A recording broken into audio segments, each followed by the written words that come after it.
Good morning dear students, कैसे हैं आप लोग। उम्मीद करते हैं आप अच्छे होंगे। एक बार फिर आपका स्वागत है स्कूल घर में, जहां पर मैं लोकेश शर्मा, प्रवक्ता नागरिक शास्त्र, आपको सिविक्स कक्षा 11 की एनसीईआरटी का अध्ययन करा रहा हूं। बिना किसी बैकग्राउंड के, बिना किसी भूमिका के सीधे पहुंचते हैं किताब पर कि आज का आपका टॉपिक क्या रहेगा। अध्याय 2 जो हम पढ़ रहे हैं, भारत में जो संविधान है उसमें आपको कौन कौन से मौलिक अधिकार वर्णित हैं। हमने प्रमुख 6 प्रकार के मौलिक अधिकार देखे, जो कि भाग 3 के अनुच्छेद 12 से लेकर 35 तक। कहीं बार बार रिपीट इसलिए कराता हूँ ताकि आपके दिमाग में इस स्तर तक बैठ जाए कि जब भी मौलिक अधिकारों की बात हो, आप तुरंत भाग 3 अनुच्छेद 12 से 35 तक और 6 के 6 मौलिक अधिकार आपको रिवाइज हो जाएं, याद हो जाएं, कंठस्थ हो जाएं। पहला समता का अधिकार, दूसरा स्वतंत्रता का अधिकार, तीसरा शोषण के विरुद्ध अधिकार, चौथा धार्मिक स्वतंत्रता का अधिकार, पांचवा शिक्षा एवं संस्कृति का अधिकार और छठा संवैधानिक उपचारों का अधिकार। ये 6 अधिकार हैं मुख्यतः। पहले 7 थे, बाद में 6 रह गए। हम धीरे धीरे पहुंचेंगे, तब देखेंगे कि आपको जो संपत्ति का अधिकार था, ये जो पहले था वो बाद में खत्म हो गया, निरस्त हो गया, कहाँ पहुंचा ये बाद में हम देखेंगे। फिलहाल समता के अधिकार की वीडियो आप लोगों को पहुंच चुकी है, स्वतंत्रता का अधिकार की वीडियो आपको मिल चुकी है, शोषण के विरुद्ध अधिकार की वीडियो भी आपको मिल चुकी है।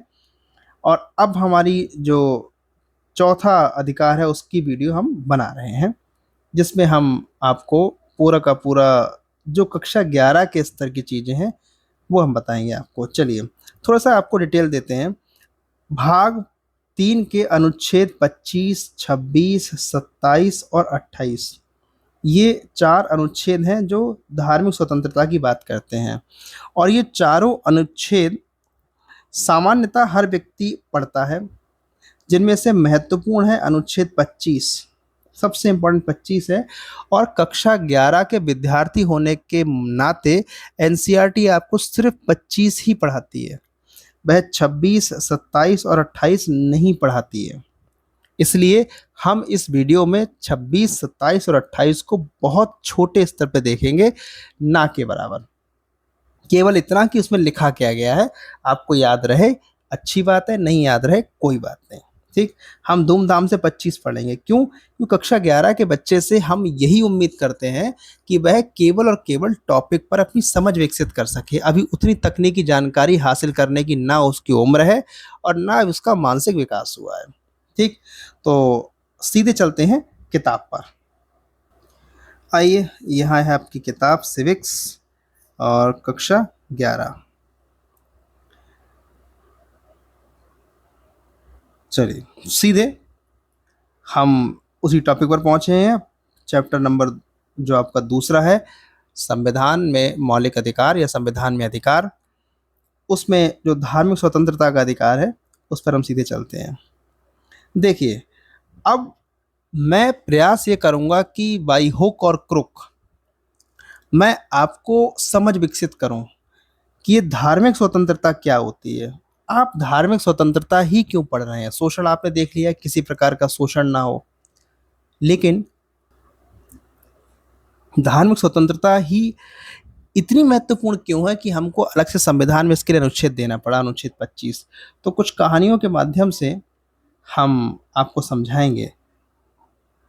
तो आपने इतिहास में कई एक ऐसी कहानियां सुनी होंगी, चाहे वह मुगल काल का इतिहास रहा हो या उससे पहले का इतिहास रहा हो, या फिर आप देखेंगे कि दुनिया के अलग अलग देशों में या वर्तमान में भी यदि आप देखेंगे कि धर्म के आधार पर लड़ाइयाँ बहुत हो रही हैं।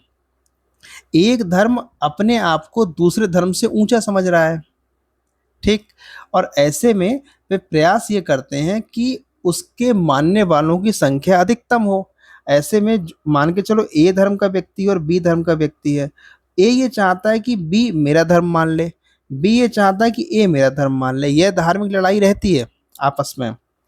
तो ऐसे में संकट यह होता है कि यह जो लड़ाई है व्यक्तियों के बीच की ना हो करके यदि व्यक्ति और राज्य के बीच हो जाए, जैसे यह राज्य है और यह व्यक्ति है,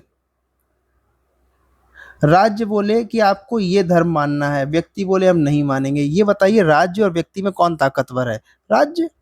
व्यक्ति की कोई विसात नहीं है उसके आगे, कोई औकात नहीं है उसके आगे।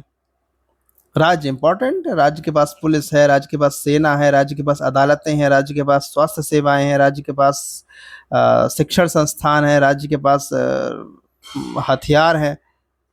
वह किसी भी आधार पर व्यक्ति को परेशान कर सकता है, गायब करवा सकता है। ठीक। अब राज्य ने बोला कि भाई आपको एक्स नामक धर्म मानना पड़ेगा। क्या व्यक्ति के पास कोई विकल्प है? नहीं है, चुपचाप मानेगा। या राज्य ने बोला कि एक्स नहीं, वाई धर्म आज से मानो।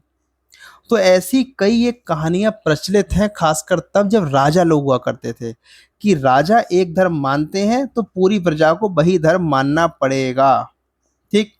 चलिए एक उदाहरण के तौर पर, एक राजा हुआ है, एक आपने काल सुना होगा, मौर्य काल। मौर्य काल, मौर्य काल का अंतिम या मौर्य काल के बाद जो एक शासक आता है, गद्दी पर बैठता है, और उसका कार्यकाल लगभग 185 ईसा पूर्व की बात है। वह जो राजा होता है, इसका नाम होता है पुष्य मित्र शुंग। यह ब्राह्मण धर्म को मानता है। और मौर्य काल में किस धर्म को ज्यादा माना जाता था? बौद्ध और जैन, क्योंकि इससे पहले ये दोनों धर्म ठीक ठाक भारत में प्रचलित थे, कई इनके अनुयायी थे। और ब्राह्मण धर्म की कुरीतियों को उजागर करते ही बौद्ध धर्म का प्रचार हुआ। बौद्ध धर्म को मानने वाले लोग पहले ब्राह्मण धर्म को मानते थे, हिंदू या सनातनी धर्म को मानते थे। उसी से ही परेशान, उसकी कुरीतियों से, आडंबरों से परेशान होकर ये लोग बौद्ध धर्म में गए। अब ये राजा बना पुष्यमित्र शुंग, जो कि ब्राह्मण धर्म का था। इसने क्या काम किया? इसने प्रजा से बोला कि ऐसा है, हम, मेरा धर्म तो ब्राह्मण है, अब आप बताओ आपके क्या पास क्या विकल्प है। तो प्रजा ने भी एक्सेप्ट किया। जिन्होंने एक्सेप्ट नहीं किया, जो बौद्ध थे, तो इसको बोला जाता है कि इसने अपने शासनकाल में बौद्धों पर सबसे क्रूर अत्याचार किए हैं। और इसका उल्लेख एक बौद्ध ग्रंथ है, दिव्या बदना, उसमें इसका उल्लेख मिलता है। कहलाया ये जाता है सैकड़ों मठों को इसने नष्ट किया, कई सारे जो बौद्ध भिक्षु थे उनको मरवाया, नरसंहार किया, ताकि बौद्ध धर्म का लोप हो जाए, वह विलोप हो जाए, और केवल केवल एक ही धर्म चले, वह चले ब्राह्मण धर्म। ये तो आपको ऐतिहासिक एक प्रमाण है। कई ऐसे केस सामने आते हैं जहां पर हम मानते हैं या देखते हैं कि एक राज्य है, जैसे हम मान के चलो शासक है मुगल काल। मुगल काल, मुगल काल के दौरान आपने कर देखा होगा, जजिया, जजिया कर। ठीक। ये जजिया कर या जकात किससे लिया जा रहा है? ये लिया जा रहा है हिंदू से। शासक कौन है? मुसलमान। ठीक। अब मुसलमान शासक है, उसकी प्रजा में कुछ हिंदू भी हैं, कुछ क्या बहुत सारे हिंदू हैं। अब उनको बोला गया कि या तो आप सब लोग मुसलमान बन जाओ, और चलो कोई बात नहीं, आप मुसलमान नहीं बनते हो तो ऐसे में जो जो हिंदू धर्म आप अब मानेंगे, तो उस हिंदू धर्म को मानने के लिए आपको एक टैक्स देना पड़ेगा। और उस टैक्स का नाम क्या था? जजिया। तो जजिया किससे लिया रहा? हिंदुओं से। तो कहीं ना कहीं धर्म के आधार पर आपके साथ शोषण होगा या भेदभाव होगा। भाई ये बताइए, मुगल काल के दरबार में जो मंत्री बनेगा वो कौन बनेगा? एक ही तो मंत्री आपने देखा होगा अकबर के समय, बीरबल। बीरबल, यह एकमात्र हिंदू एक दिखाई देता है। हालांकि प्रमाण ऐसे हैं कि मुगल काल में कई सारे हिंदू बड़े बड़े उच्च पदों पर पहुंचे थे। उसका कारण यह था कि अकबर काफ़ी एक सहिष्णु शासक रहा है। उसने धर्म के आधार पर उतना भेदभाव नहीं किया जिसका उसके परवर्ती शासकों ने या उसके पूर्ववर्ती शासकों ने किया। वह तो उसकी व्यक्तिगत इच्छा थी। लेकिन ऐसे शासक भी बहुत हुए जिन्होंने ये बोला गया कि या तो आप तलवार या फिर आपको पास इस्लाम। तो कई ऐसे लोगों ने इस्लाम एक्सेप्ट कर लिया, कई लोगों ने नहीं किया, तो उन्हें मृत्युदंड मिला। यही बात देखते हैं यूरोप के समय पे, रोमनों और यहूदियों के लिए, जहाँ एक हिटलर जो तानाशाह है, उस यूरोप के राज्य जर्मनी में, वह लाखों यहूदियों को इसलिए मरवा डालता है कि वे यहूदी हैं, एक खास धर्म से आते हैं, तो उन्होंने भाग के अपनी जान बचाई। तो राज्य जब धर्म के आधार पर भेदभाव शुरू करता है, क्योंकि धर्म के अनुयायी बहुत होते हैं, तो ऐसे में कई सारे लोगों को अपने धर्म से वंचित होना पड़ता है, जबरदस्ती धर्मांतरण करना पड़ता है, और धर्म उनकी व्यक्तिगत आस्था का विषय है। और एक सबसे सुंदर और सभ्य लोकतांत्रिक देश की पहचान यही है कि उसका राज्य के भीतर धर्म के आधार पर सहिष्णुता हो। राज्य का कोई धर्म हो या ना हो, अंततः राज्य का कोई धर्म नहीं होना चाहिए। वह राज्य किसी भी एक धर्म के लिए काम ना करे, धार्मिक संस्था बनकर ना रह जाए। राज्य सभी धर्मों के व्यक्तियों को उनका उनका धर्म मानने की आज़ादी दे, उन्हें स्वतंत्रताएं दे, और नौकरियों में या किसी और अवसर पर धर्म के आधार पर भेदभाव ना हो, इस बात को सुनिश्चित करे। यही है धार्मिक स्वतंत्रता। आपको इस बात को मानना पड़ेगा कि इस दुनिया में अधिकांश जो हिंसा या लड़ाई झगड़े की जड़ है, वह धर्म है। और जिस राज्य ने अपने नागरिकों के साथ धार्मिक आधार पर भेदभाव किया है, वे राज्य एक अच्छे लोकतांत्रिक देश नहीं है। मैं बात करूं भारत के पड़ोस में, एक उदाहरण आपको इसका और मिल जाएगा। मैं आपको उदाहरण क्यों दे रहा हूं, ताकि आप समझ सकें कि संविधान में स्पष्ट रूप से धार्मिक स्वतंत्रता की बात क्यों की गई है। चलिए एग्जाम्पल मैं आपको देता हूं। एक देश है म्यांमार। भारत के उत्तर पूरब साइड में म्यांमार एक देश है। म्यांमार में खास प्रकार से दो प्रकार के धर्म के लोग रहते हैं। एक है बौद्ध, ठीक, और एक है मुस्लिम। मुस्लिम में भी उनको बोलते हैं रोहिंग्या मुसलमान, ठीक। अब इन बौद्ध के लोगों ने क्या काम किया, इनको परसिक्यूट करना शुरू किया, इनका शोषण करना शुरू किया, और अंततः मार मार के उनको भगा दिया अपने देश से। ये लोग बहुत बदहाल स्थिति में इस समय, पता नहीं कहाँ हैं, और कभी किसी देश में पहुंच जाते हैं, कभी कहीं, तो अपने आसपास के देशों में ये चले जाते हैं। आसपास जो भी देश हैं उसके बाउंड्री के आसपास तो अवैध रूप से बेचारे चले जाते हैं। बहरहाल इनकी स्थितियाँ ठीक नहीं हैं। तो धर्म के आधार पर इनके साथ भेदभाव हुआ, क्योंकि एक खास धर्म को मानते हैं, और जो व्यक्ति जिस धर्म को बचपन से मान रहा है उसको छोड़ना नहीं चाहता है। क्यों छोड़े भाई, उसकी पहचान है, वह उसकी आस्था का विषय है। वह जिन देवताओं को मानता है, जिसकी पूजा करता है, जिस पद्धति से करता है, उसको करने का पूरा हक है। भाई कोई बजरंगबली का भक्त है और उससे बोले कि नहीं बजरंगबली को नहीं, आज से आप किसी और को माने, क्या मानेगा? नहीं मानेगा बचपन से, क्योंकि देवताओं के प्रति एक प्रकार का एक कनेक्शन होता है जो हम बचपन से बिल्ड करते हैं और अचानक उसको नहीं छोड़ सकते। यह एक छोटा सा उदाहरण है। ऐसे कई एक उदाहरण है। पास में चीन है। चीन का नाम तो सबने सुना होगा। देखिए पास में चीन है। चीन में किसी भी धर्म की इजाजत नहीं है आपको। यदि आप चीन में कोई धर्म मानेंगे तो ये क्राइम है। आप घर के अंदर पूजा करेंगे इस देवता की और सरकार को पता चल गया, राजू पता चल गया, तो वो आपको पनिशमेंट देगा। तो चीन एक ऐसा देश है। तो कहने का मतलब ये है कि हर एक देश में किसी न किसी प्रकार से यदि धर्म को लेकर भेदभाव है या धर्म को लेकर उत्पीड़न है, तो ऐसे में लोकतांत्रिक देश तो नहीं है। और आज के समय की सबसे बेहतर शासन पद्धति लोकतांत्रिक है, जहां पर व्यक्तियों को अपने बारे में, अपने ऊपर कानून बनाने का पूरा हक है, और वह कानून उसके व्यक्तिगत जीवन और उसके सार्वजनिक जीवन दोनों का विकास करे। और व्यक्तिगत जीवन में धर्म सबसे महत्वपूर्ण आता है। तो भाई ऐसे में प्रयास यही किया जाएगा कि उनके धर्म की जो स्वतंत्रता है उसको भी सुरक्षित रखा जाए, और संविधान में लिखकर, आज अगर हमारे प्रधानमंत्री का मन करे बोल दें कि नहीं आज से सारे अमुक धर्म के व्यक्तियों को मार दो, ऐसा नहीं हो सकता है, क्योंकि संविधान में इस बात का लिख दिया गया है।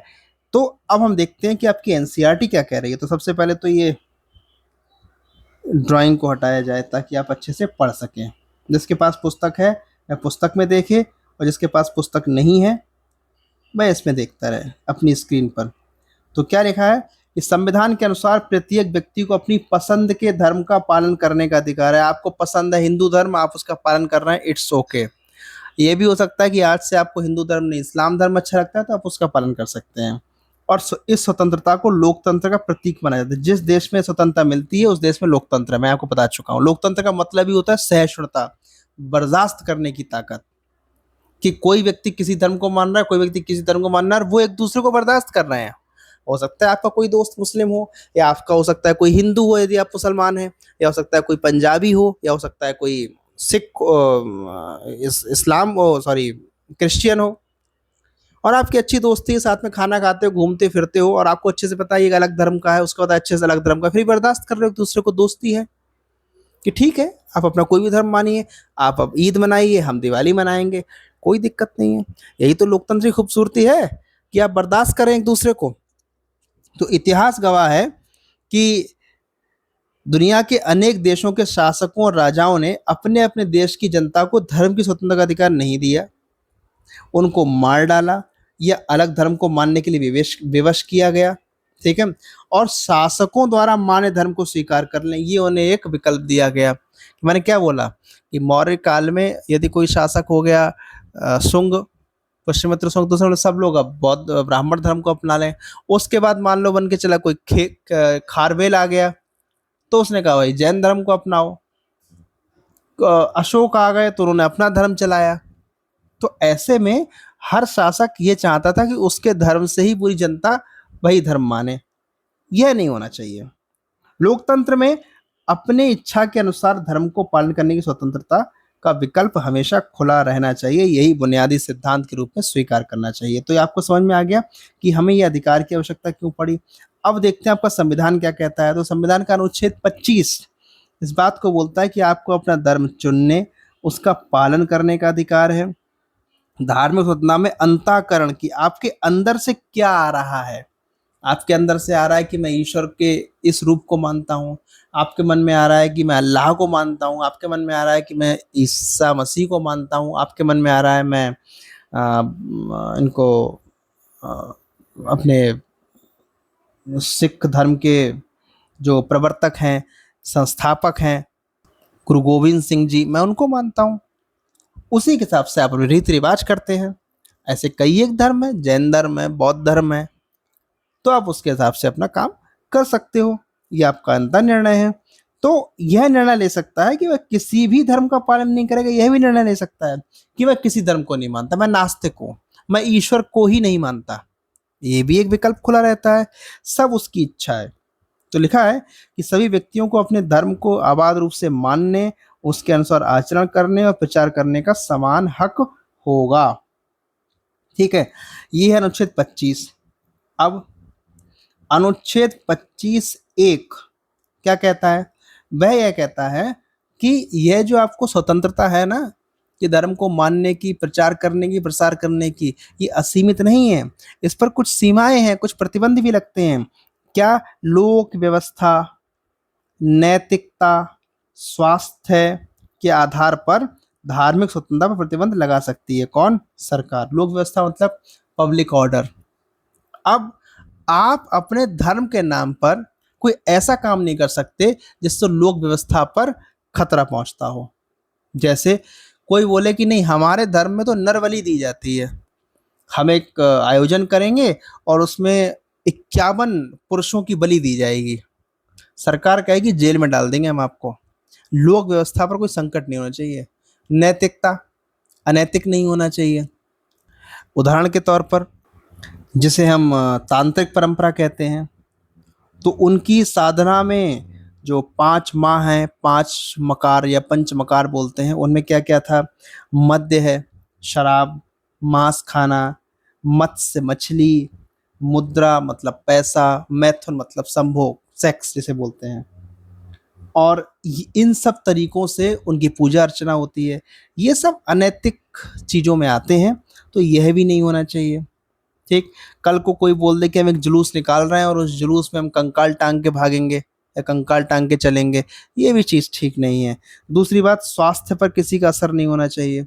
जैसे जैन धर्म में एक पद्धति है संथारा या संलेखना, कि जिसमें व्यक्ति अपनी इच्छा के अनुसार अपना प्राण त्याग सकता है भूखा और प्यासा रहकर, और अंततः धीरे धीरे उसको मृत्यु का वरण होगा। लेकिन यह भी अपने आप से एक प्रकार की आत्महत्या है, तो सरकार इस पर भी रोक लगाती है। तो लोक व्यवस्था, नैतिकता और स्वास्थ्य के आधार पर सरकार प्रतिबंध लगाती है। साथ ही साथ अगर कुछ सामाजिक बुराई है किसी धर्म में, तो सरकार उसमें हस्तक्षेप करके, राज्य उसमें हस्तक्षेप करके उस सामाजिक बुराई को दूर करने का प्रयास करता है। जैसे हिंदू परंपरा में सती प्रथा था। यह एक धार्मिक प्रथा है जिसके तहत यदि किसी विवाहित महिला का पति एक्सपायर हो जाता है, खत्म हो जाता है, तो ऐसे में उस महिला को अपने मृत पति की चिता पर बैठकर अपने गोद में उसका सर लेके और जिंदा ही चिता में जल जाना पड़ता था। किसको? महिला को। यह सती प्रथा थी। यह एक प्रकार की अमानवीय प्रथा थी, किसी को जिंदा जलाना। भाई जो एक्सपायर हो गया वह जले तो मानते हैं, चलो ठीक है, लेकिन जिंदा जलाना यह एक खराब प्रथा थी। या बाल विवाह, जिसमें छोटे से बच्चे की शादी कराई जा रही है, या मानव बलि, इंसानों की बलि दी जा रही है।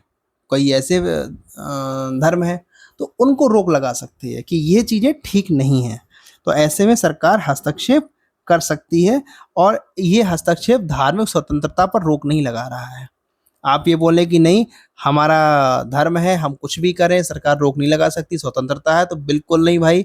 यह अनुच्छेद 25(2) के तहत सरकार कर सकती है। 25(1) के तहत आप पर प्रतिबंध है, 25(2) के तहत सरकार को धर्म के मामलों में हस्तक्षेप करते हुए सामाजिक बुराइयों को दूर करने का पूरा हक है।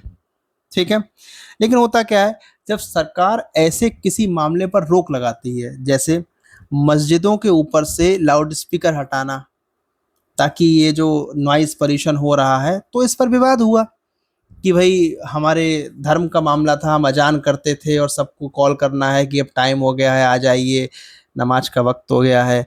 तो ये हमारी धार्मिक परंपरा थी और आप कह रहे हैं लाउड स्पीकर हटाइए। तो ऐसे में एक प्रकार का तनावपूर्ण स्थितियां पैदा होती हैं, संघर्ष पैदा होता है धर्म को मानने वालों पर और सरकार के बीच में।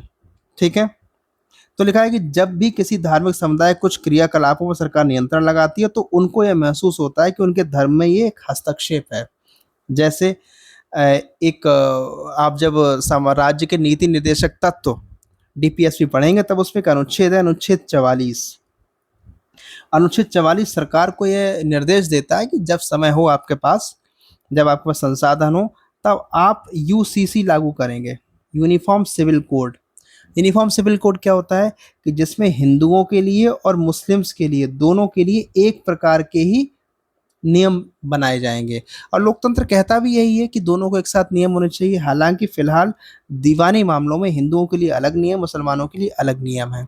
जैसे उदाहरण के तौर पर हिंदू जो पति होगा बस या पुरुष होगा, वह एक बार में एक शादी कर सकता है। अगर उसकी महिला मृत हो जाती है, एक्सपायर हो जाती है, तब वो दूसरी शादी करने के लिए एलिजिबल है, या फिर डाइवोर्स देने के बाद। लेकिन जीवित पत्नी है और उसने डाइवोर्स नहीं दिया है, तो ऐसे में दूसरी शादी नहीं कर सकता।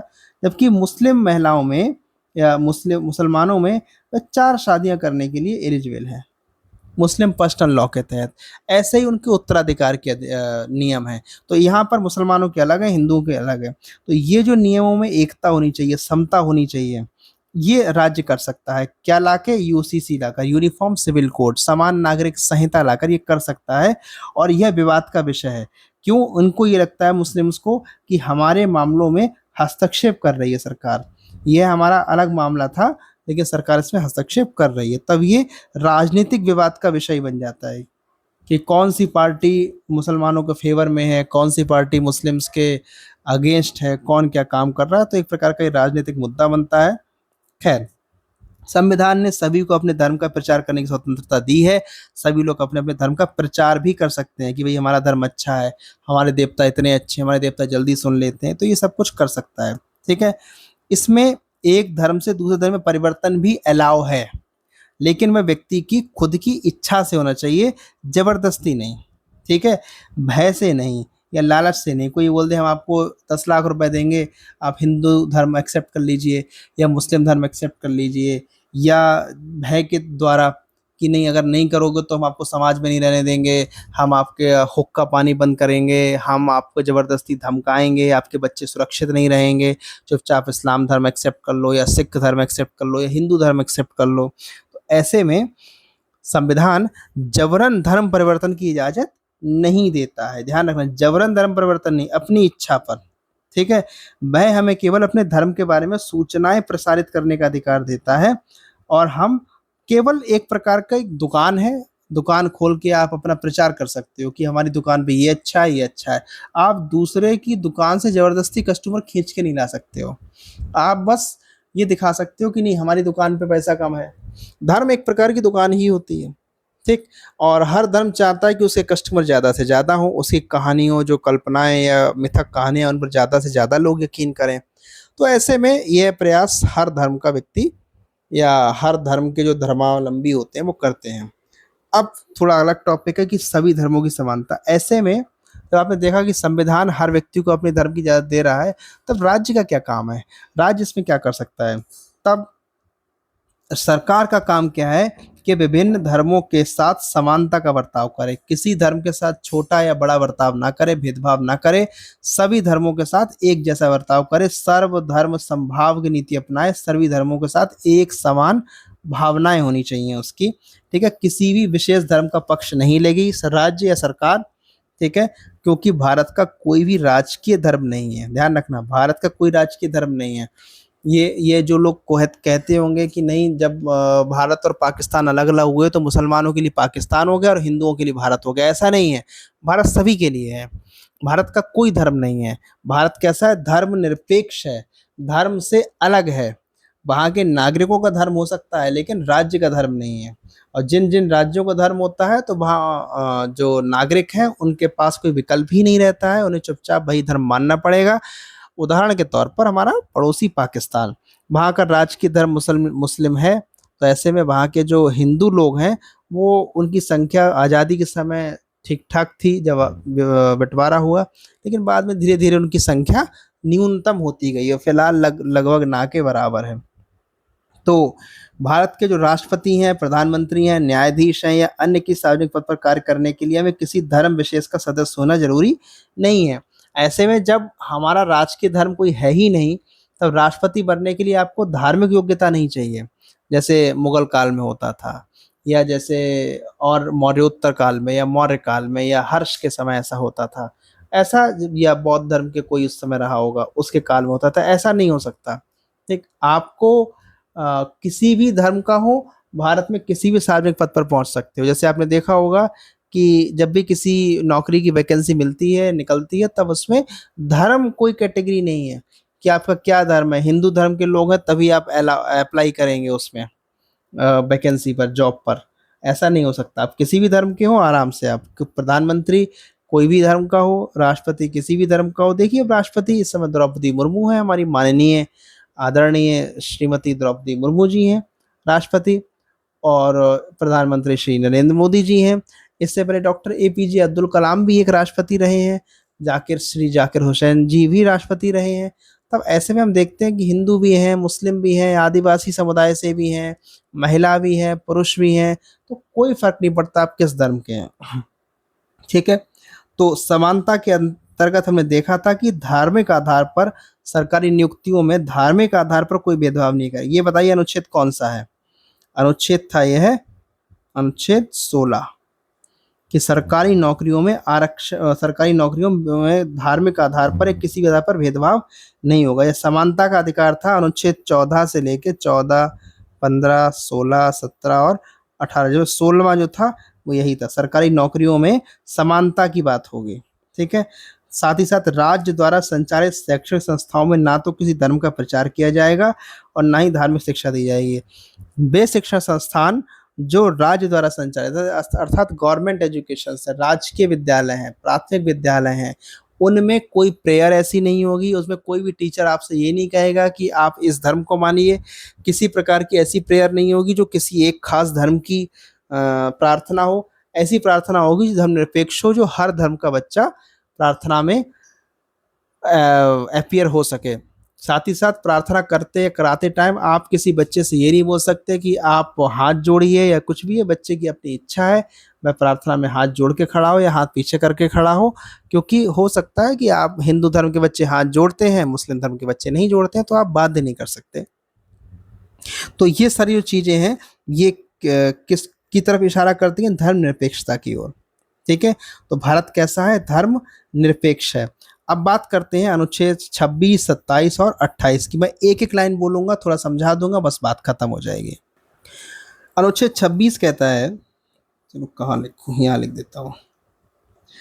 अनुच्छेद 26 यह कहता है, 26, कि आपको आपके रिलीजियस जो अफेयर्स हैं, अर्थात जो धार्मिक मामले हैं, उनको मैनेज करने की, उनको संचालित करने की स्वतंत्रता है। जैसे यदि कोई शिक्षण संस्थान खोलना चाहता है, कोई और रिलीजियस चैरिटेबल पर्पस के आधार पर कोई संस्थान और कुछ खोलना चाहता है, तो वह खोल सकता है, कोई दिक्कत नहीं है। ठीक। अनुच्छेद 27 क्या कहता है? 27 बोलता है कि किसी भी नागरिक से किसी धर्म के आधार पर कोई टैक्स नहीं लिया जाएगा, अर्थात धार्मिक कर नहीं लिया जाएगा, धार्मिक कर नहीं लिया जाएगा। और बाकी बचा कौन सा? अनुच्छेद 28। अनुच्छेद 28 के तहत क्या है? जहां अनुच्छेद 25 में आप यह देख रहे थे कि किसी भी व्यक्ति को राज्य द्वारा संचालित धार्मिक शिक्षण संस्थाओं में, या ये जो आपने देखा था, ये कहीं ना कहीं अनुच्छेद 28 की बात कर रहा था कि राज्य द्वारा जो शिक्षण संस्थाएं संचालित होंगे उनमें धर्म आधारित शिक्षा नहीं दी जाएगी, यह अनुच्छेद 28 की बात है। लेकिन यदि कोई शिक्षण संस्थान किसी धार्मिक ग्रुप ने बनाया है, वह राज्य द्वारा संचालित नहीं है, तब ऐसे में उसमें धार्मिक शिक्षा दी जा सकती है। इसका सबसे बड़ा एग्जाम्पल क्या है? मदरसा। ठीक है, इसमें धार्मिक शिक्षा दी जा सकती है, धर्म के बारे में बताया जा सकता है। आरएसएस के स्कूल होते हैं, विद्या मंदिर, इसमें आपको संस्कृत के श्लोक हैं, ये सब कुछ आपको पढ़ाए जाते हैं, इनकी प्रेयर्स भी संस्कृत निष्ठ होती हैं, तो ये सब कुछ चलता है। फिलहाल अगर एक लाइन में बताऊं, 26 क्या कहता है, तो लास्ट में हम एक बार 25, 26, 27, 28 को रिवाइज करते हैं। अनुच्छेद 25 स्पष्ट रूप से बोलता है कि किसी भी व्यक्ति को धर्म के मामले में स्वतंत्रता दी जाती है, वह उस धर्म को मान सकता है, अभ्यास कर सकता है और प्रचार करने की पूरी तरीके से स्वतंत्रता है और अधिकार है। अनुच्छेद 26 बोलता है कि धार्मिक मामलों के प्रबंधन की स्वतंत्रता है, कि अर्थात कोई धार्मिक संस्थान को खोल सकता है, उसका प्रबंधन कर सकता है। उसके बाद अनुच्छेद 27 में क्या बोला गया है कि किसी धर्म विशेष के प्रचार के लिए कोई धार्मिक कर नहीं लिया जाएगा किसी नागरिक से। ठीक है, और अनुच्छेद 28 क्या बोलता है कि वैसे शिक्षण संस्थान जो सरकारी विद्यालय हैं, राज्य द्वारा पोषित हैं, तो उन पर, उनके भीतर किसी प्रकार की धार्मिक शिक्षा नहीं दी जाएगी।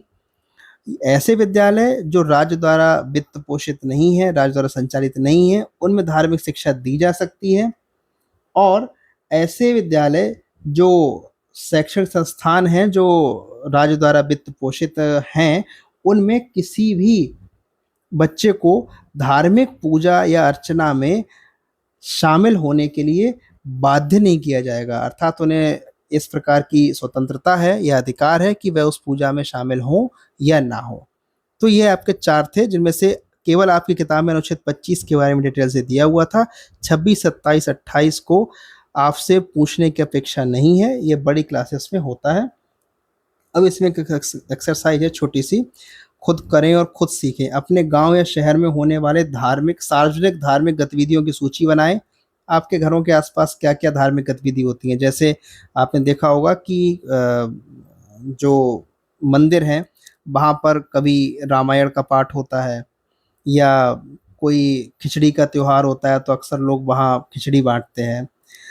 अगला है कौन सी गतिविधियां धार्मिक स्वतंत्रता के अधिकार का प्रयोग दिखलाती हैं, तो वही है कि पूजा अर्चना है, और मंदिरों में कुछ त्योहार जो मनाए जाते हैं उनकी बात है तो वे सब स्वतंत्र हैं, आप कर सकते हैं, अपने मंदिर खोल सकते हैं, मस्जिद खोल सकते हैं, मस्जिदों में ईद मनाई जा सकती है, नमाज पढ़ी जा सकती है, यह सभी धार्मिक स्वतंत्रताएं हैं। लेकिन मस्जिद या मंदिर के ऊपर लाउड स्पीकर लगाने से मना किया जाता है। इस पर चर्चा करें, यदि आपके क्षेत्र में लोगों को अधिकार नहीं होता तो क्या होता, तो इस चर्चा हम लोग कर चुके हैं। तो यह लोकतंत्र के लिए सबसे बड़ी हानि होती है और लोकतंत्र कभी भी हष्ट पुष्ट नहीं रह सकता। एक अच्छे देश की निशानी यही है कि वे अपने नागरिकों को धार्मिक आधार पर स्वतंत्रताएं दे, उनकी उस स्वतंत्रता को सीमित न करे। अनुचित वजहों से उचित वजहों से प्रतिबंधित किया जा सकता है। वे वजहें हमने आपको बताई थी, लोक व्यवस्था, ये लिखे हुए थे, लोक व्यवस्था, नैतिकता और स्वास्थ्य है। तो ये था आपका धार्मिक स्वतंत्रता संबंधित आपकी किताब में जो भी कुछ दिया हुआ था उसका क्रक्स। मिलते हैं आपसे अगली क्लास में, जिसमें हम आपसे चर्चा करेंगे शिक्षा और संस्कृति के अधिकार पर, या सांस्कृतिक और शैक्षिक अधिकार। यह उतनी बड़ी वीडियो नहीं होगी क्योंकि उसमें ज़्यादा कुछ नहीं दिया हुआ है। उसके बाद हम संवैधानिक उपचारों का अधिकार, ये दोनों टॉपिक एक ही वीडियो में देखेंगे। और इसके बाद आपका यह जो अधिकारों का पूरा कॉन्सेप्ट है, 6 के 6 अधिकार हैं, ये आपका कंप्लीट हो जाएंगे। उसके बाद इस चैप्टर में 2 चीज़ें और बची हुई हैं, डीपीएसपी जैसे हम बोलते हैं आपके, कहाँ है, ये है राज्य के नीति निर्देशक तत्व, और एक है मौलिक कर्तव्य। ये 2 चीज़ें रह जाएंगी आपकी, इसको हम एक ही वीडियो में शामिल कर लेंगे और इसके बाद आपका ये चैप्टर कंप्लीट हो जाएगा। फिर हम चैप्टर 3 पर पहुंचेंगे। तब तक के लिए पढ़ते रहिए, खेलते रहिए, खाते रहिए, रिवाइज करते रहिए। मिलते हैं अगली क्लास में। Thank you.